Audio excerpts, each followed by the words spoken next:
बिस्मिल्लाहिर्रहमानिर्रहीम। Chapter number 13 triangle exercise 13B आज हमने स्टार्ट करनी है। क्वेश्चन नंबर 1 है इसमें, state whether the followings are true और फॉल्स।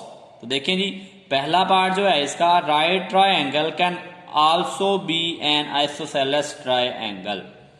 तो क्या है जी, आइसोसेलेस ट्रायंगल कैसा ट्रायंगल होता है जिसकी दो साइडें इक्वल हों। अब उसमें ये तो नहीं है कि वो राइट एंगल हो या ना हो, ठीक है जी। तो उसका जो है इसमें कोई वो नहीं है, लेकिन ये है कि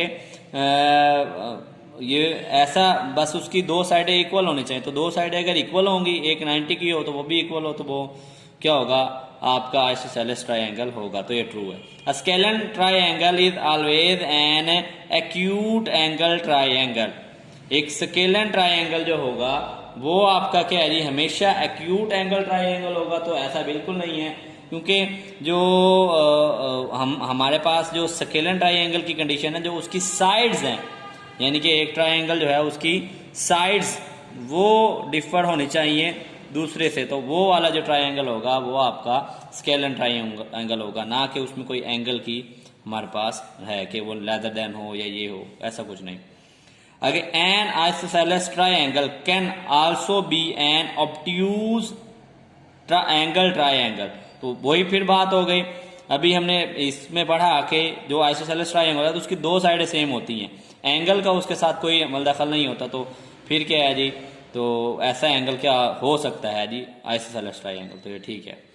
the exterior angle of an equilateral triangles are not equal. तो आपको पता है, हमने लास्ट टाइम इसमें रीड किया था, जो इंटीरियर एंगल्स होते हैं वो क्या होते हैं, 60 60 60 होते हैं, लेकिन एक्सटीरियर एंगल्स सेम नहीं होते। तो ये क्या है जी, आपका ट्रू है।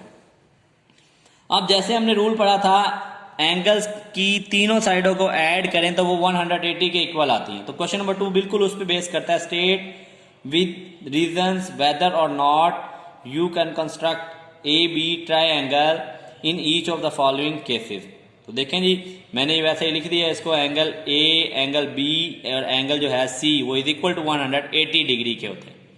तो इसमें पहला पार्ट जो है वो कहता है, अगर 45 का ए है, ठीक है जी, और 60 का बी है और सी जो है वो आपका 75 डिग्री का है, तो बताएं कि इसका ट्रायंगल बन सकता है। तो नहीं, तो सिंपल सी बात है, तीन साइडें होनी चाहिए आपके पास। अगर आपको उसने दो साइडें दी भी हैं तो वो इक्वल इक्वल डिवाइड हों, जैसे वो आइसोसेलेस ट्रायंगल बनता है उस बेस पे हो, तो फिर क्या है जी, ट्रायंगल बन सकता है, अदरवाइज नहीं। तो देखते हैं जी हम अपने इन क्वेश्चंस को कि क्या है जी, ये ट्रायंगल हैं या नहीं, ठीक है जी। सो देखते हैं जी, पहला पार्ट 45 लिखा, 60 प्लस 70 इनको ऐड किया 180 के। सो मैं यहाँ पे इसको, आपने इसको इंग्लिश में ही राइट करना है कि as the sum of triangle is 180। Okay, so measure A B triangle constructed, ठीक है जी। बी फॉर्म आप लिख दें, कंस्ट्रक्टेड किया जा सकता है। दूसरा देखें जी, 65 90 ओके एंड देन 35, इन सबको ऐड करता हूं 190 के आता है। तो ये 180 के इक्वल नहीं है, तो मैं लिख सकता हूं as the sum of angles is 190, so triangle A B C can not be form. इसी तरह तीसरा पार्ट देखें जी, हमारे पास तीसरे पार्ट में एक एंगल जो है हमारे पास 90 है, दूसरा भी 90 है। अब देखो दोनों ऐड हो रहे हैं तो 180 पे बन रहा है, तीसरा एंगल तो है ही नहीं, ठीक है जी। एक तो रीजन ये है कि इसके अंदर तीसरा एंगल नहीं है। अगर तीसरा एंगल हो भी सही तो वो क्या है जी, वो तो 180 से एक्सेस हो जाएगा, ज्यादा हो जाएगा, तो फिर क्या है जी, ये ट्रायंगल नहीं बनेगा, ठीक है जी। सो आप इसको इस तरह भी राइट कर सकते हैं, an as angle C is not given, so triangle A B C can not be form. अब पार्ट नंबर 4 है, ये मैंने हल तो नहीं किया, अब आपके साथ ही हल कर लेते हैं, ठीक है। इसमें वो क्या कहता है, पार्ट नंबर 4 में measure B is equal to किसके है जी, आपके 120 के, और एक क्या है 60 के। अब देखें,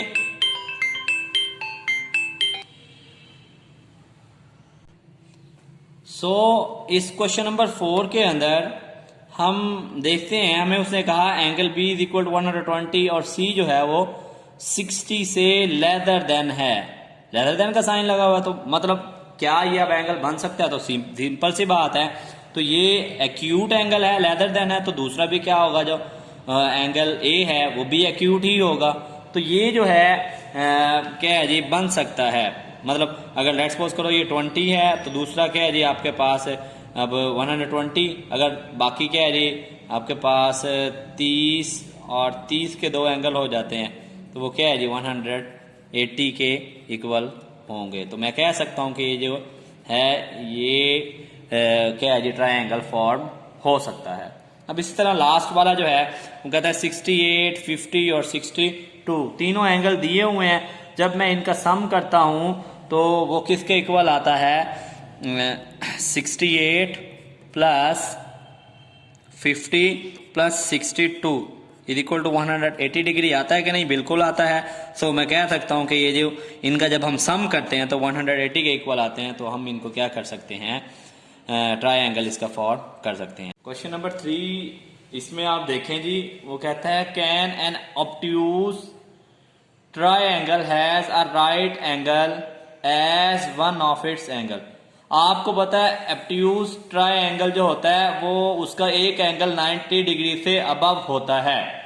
मिसाल ले लें, जैसे एक एंगल जो है वो 90 से अबव है, वो कहता है उसके अंदर एक राइट एंगल भी हो। अगर एक उसका 90 है तो दूसरा क्या है, अगर आपके पास वो क्या कहते हैं जी 90 का है एंगल, तो देखें ये मिसाल ही ले लूँ, ये अगर 100 का है तो ये 90 का होगा, तो ये 190 बन गए। तो दो ही एंगल मिलके 180 से क्या हो गए, ग्रेटर हो गए।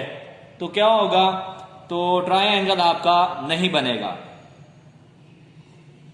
तो इसमें आप राइट कर सकते हैं an obtuse triangle cannot have a right angle because sum of obtuse का सम और राइट एंगल का जो सम है वो ग्रेटर देन 180 हो जाएगा। ये इसकी रीजन, ठीक है जी।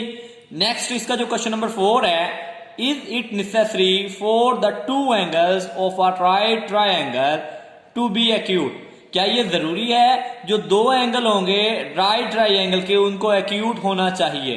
बिल्कुल एक्यूट होना चाहिए। देखें, अगर आपके पास एक राइट ट्रायंगल है, उसका एक एंगल तो 90 डिग्री का होगा, ठीक है जी, और जो बाकी दो एंगल हैं वो एक्यूट होंगे, और एक्यूट भी ऐसे होंगे जो जिनको ऐड करें और वो किसके इक्वल आए, 90 के इक्वल आए, बिकॉज ये 90 और 90 180 के एंगल टोटल बनेंगे।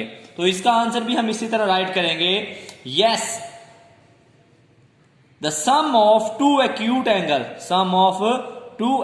एंगल मस्ट बी 90, ठीक है जी, otherwise triangle is not form, ठीक है ना। अगर देख लें आपके पास एक वो 90 डिग्री का तो होगा राइट एंगल में, लेकिन इसके साथ साथ अगर आप 40 डिग्री का ले लेते हैं और 50 का ले लेते हैं, तो ये क्या है जी, टोटल आप इसको करें 50 90 और 90 क्या हो जाएगा 180। देखिए अब एंगल क्या है जी, फॉर्म हो जाएगा।